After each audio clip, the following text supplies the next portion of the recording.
These roads are really slimy, really slippery. Very careful around the corners. Whoa!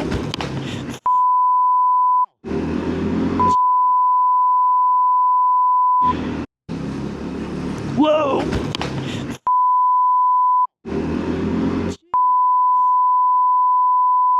And yes, that was a near crash, a proper front end tuck, which normally is not recoverable. So I was just really lucky. Welcome back to the channel. In this episode, I will be covering Taroko Gorge again, as I wasn't able to go paragliding. And then I'll be showing you Hualien, the city, or the little town really. And do feel free to check out earlier episodes, Vietnam, Japan, and even Hong Kong as well. Like and subscribe, share with your friends. Thank you. It's Thursday and unfortunately it's raining, so paragliding's been called off. Instead, I'm going to visit an old haunt called San San. It's a beautiful river, and we spent a fantastic day here in the past to swim. And the river, it's just a really refreshing way to spend a day. I thought I'd go and have a look and reminisce a bit. In any case, it is in the same direction as Taroko Gorge, which I will be tackling again. As you remember, yesterday I had an oil light come on and I was a bit worried about the engine, so I turned around instead. Today I'm going to go to full distance.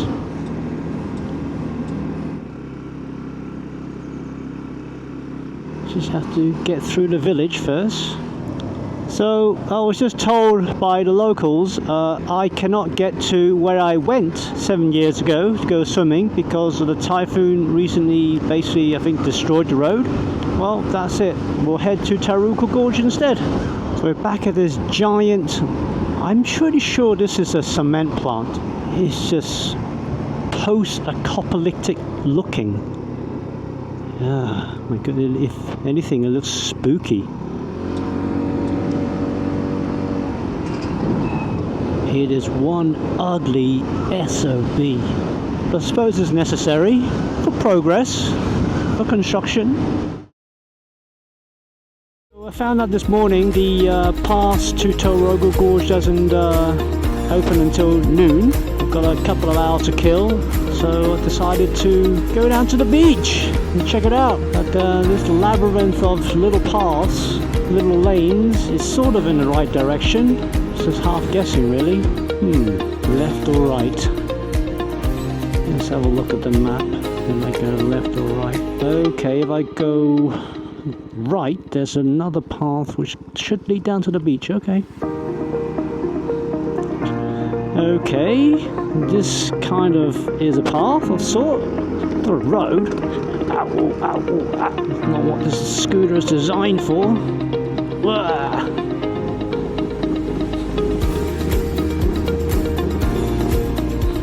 Well, I'll stop here. Sounds my bike doesn't like this kind of terrain. I think, you know what? It's the ABS kicking it.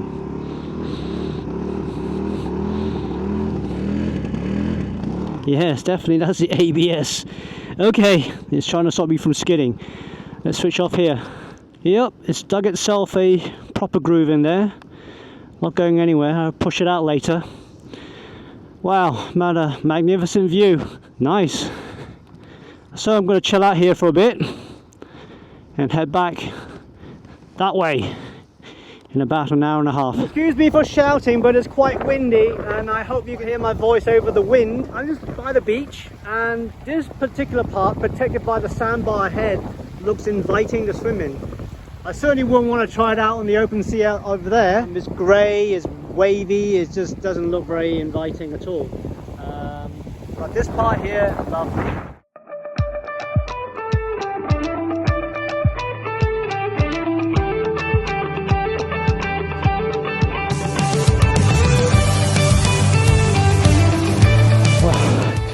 Excuse me, my head breathing. That was hard work pushing that thing out of the sand.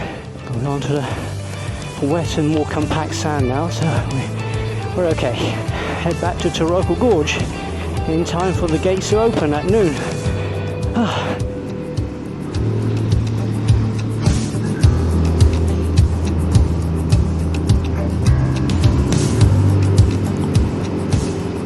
These roads are really slimy. Mud, mix of water, really slippery. Very careful around the corners. And bumpy too. Check out these overhanging rocks. Wow, that's a beautiful bridge.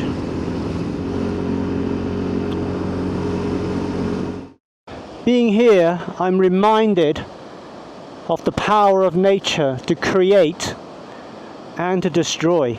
Perhaps that's why they built temples in places like that, for people, for humans to contemplate the power of nature. Anyway, so you see the gates there. I need to get through them before 1 o'clock.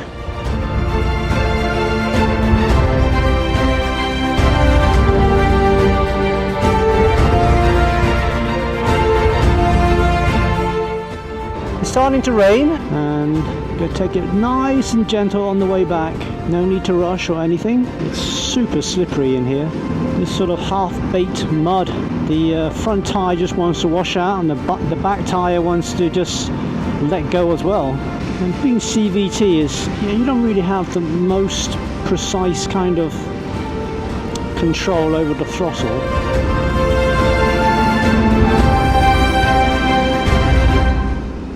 Whoa!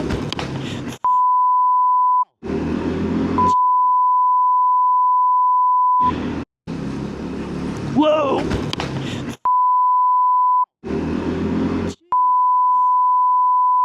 That was nearly a wipeout, and I was going so slowly.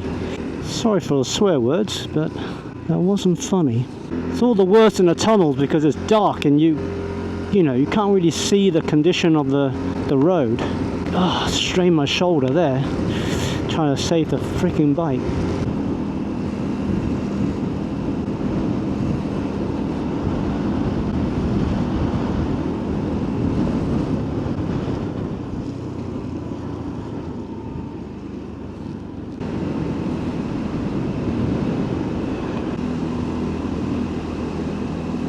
Oh, this barrier got totaled. Look at it. Absolutely trashed. Like tin foil. These overhangs are just amazing. But also look super dangerous.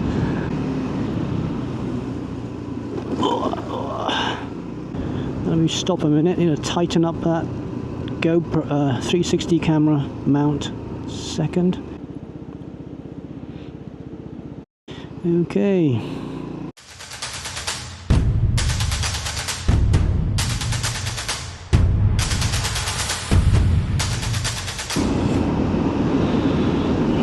Ghostly having a single man standing on the side of a tunnel. Spooky. Whoa, okay, slow right down here. This is the dodgy kind of stuff. Oh, bloody hell. Really slimy. I wouldn't be surprised some diesel mixed in there too from the heavy machinery.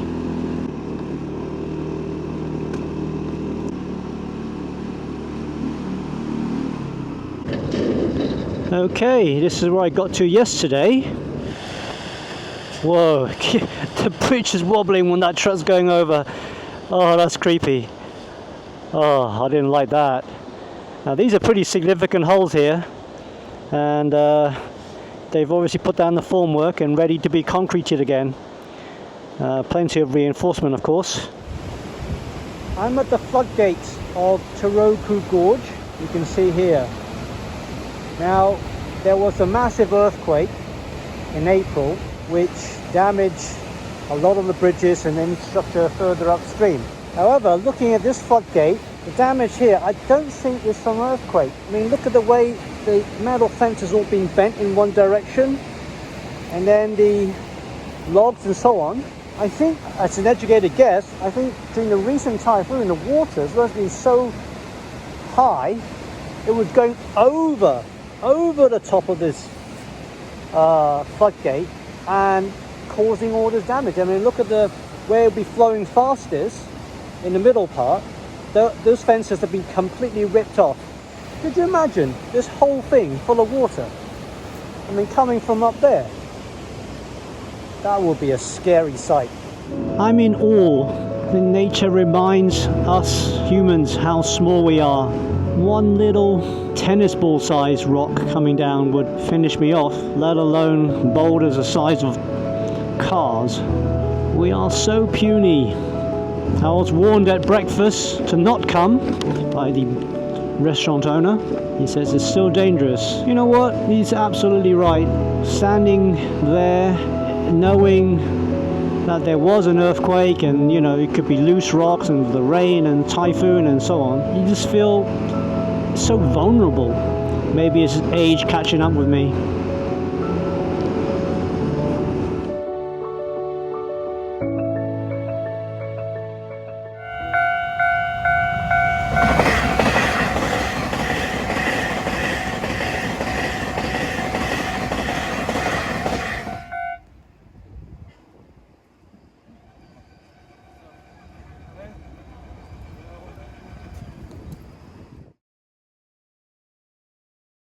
So in Taiwan there are some quirks when you ride a scooter.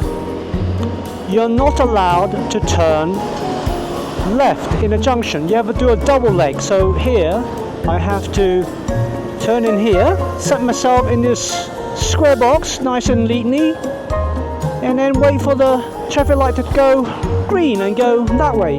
So unlike that car over there, which can just go left anyway, scooters cannot. Don't ask me why. Having said that, scooters do get a lot of perks. For example, we have our dedicated lane in a traffic time. It's very, very convenient. I do feel uncomfortable because that's the lane is right by parked cars, and from just say I've had bad experiences, shall we say, cars pulling out without looking, or worse still, opening their doors. That's pretty scary. So here's a lady doing or gentleman, or this lady doing a two-legged left-hand turn, as I am. Right, here we go. Right, we're nearly back at the hotel. I'm quite hungry, so it'll be a late lunch. It's almost it's 2:45 now. I'm going to go to the same place I had breakfast. It was good food there. So I've been very fortunate to find this lovely, lovely hotel, little boutique family stay, I suppose, almost. It's called Buddy 35, and I highly recommend it. Just so happens the owner loves cars and motorcycles. Look at his display there.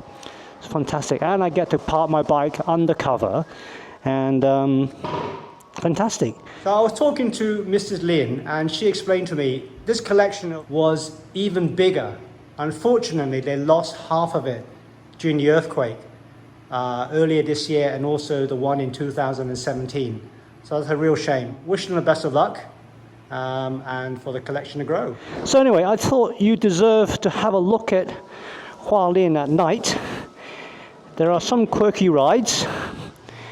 I'll show you. Literally just around the corner. So just in front of us actually is a river, or some kind of channel. I'm not really sure. But let me close the door. Oh, that music, by the way, back at home, that would be the ice cream man. But over here, it is the garbage collector. Each to their own. Okay, let's go.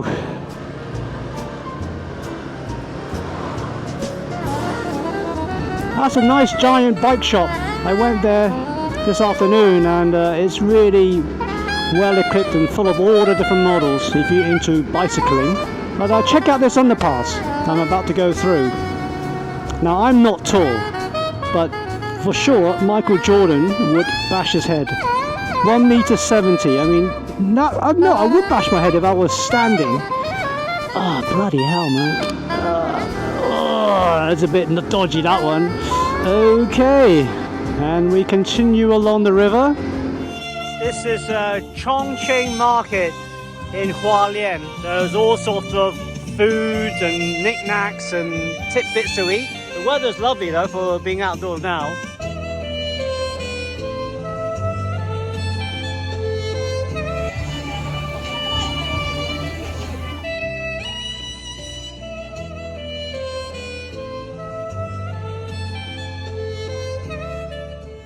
No idea what this street is, but well, these unmarked crossings are dangerous. People just, yep. First come, first served, I guess. Suppose this is sort of downtown. Not really sure. Got some nice shops and some traditional ones. I can smell that beef noodle. Right, unmarked crossing. I remember when I took my test like nearly 40 years ago, my instructor slapped my wrist when I went straight across it just before my test, and I was been very cautious of unmarked crossings ever since. Okay, 34 seconds I have to wait here. I suppose that's more like the sort of high street, if you like, of Hualien, but not really sure.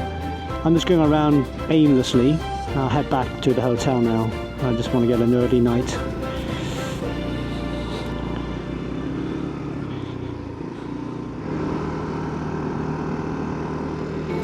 So I noticed a lot of the English names for these shops or whatever still use the old name of Taiwan, i.e. Formosa.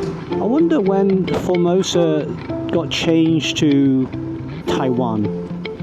Should look it up actually. And we're back to that quirky underpass. It's a railway actually over the top. Say 1.7 meters. That is not tall. Shit, could have ducked my head. Ugh. At least I'm sure it's probably enough clearance, but it really feels like I'm going to hit my head. I don't want to do that. Okay, back to my little hotel. Get an early night. See you guys tomorrow. Good night.